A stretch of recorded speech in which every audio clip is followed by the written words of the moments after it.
to that, or that was when I left school, or whatever. So Socialist Jukebox was an attempt to salvage some of those stories, some of those narratives about music or music nostalgia.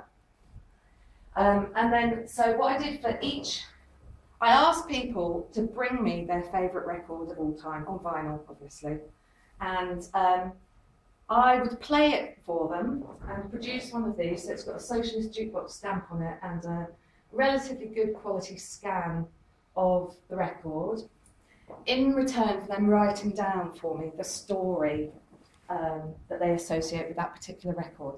So I kept a set of these images and I kept the stories, which is a bit of a shameless plug, going to be a book that's coming out in a couple of months about that. It's taken quite a long time to get to this stage. So we'd already got this sort of trust, this close relationship, this kind of collaboration.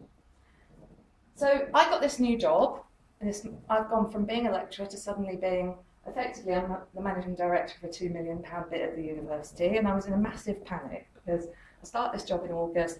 In September, our new performing arts studio is not ready. There's a massive hole in the floor, and it's not going to be ready for 8 weeks. And we also are in a situation where we don't have much cash. So I went to see John and Karen at East Street Arts, and I said, because I know that they've got this brilliant first floor project room, and I said, look, I've got a bit of an unusual proposition for you. I have this problem. I need some space. I haven't got any other space in the university that we can use.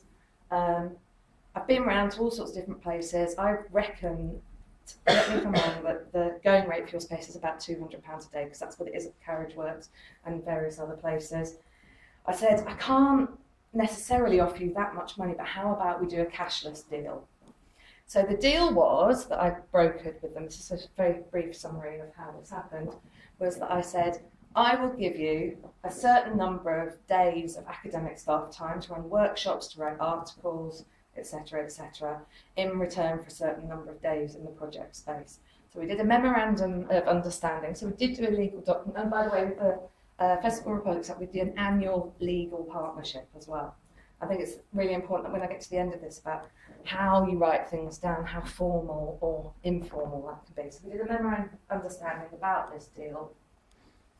And as part of the staff time, we did a big event at East Street Arts and also at Commonplace, which is a big students' project about all based around Art's birthday last weekend, called Holeless Bowlers, which is a kind of multidisciplinary art event performance students really getting involved with it, and members of staff from that team. And also I've done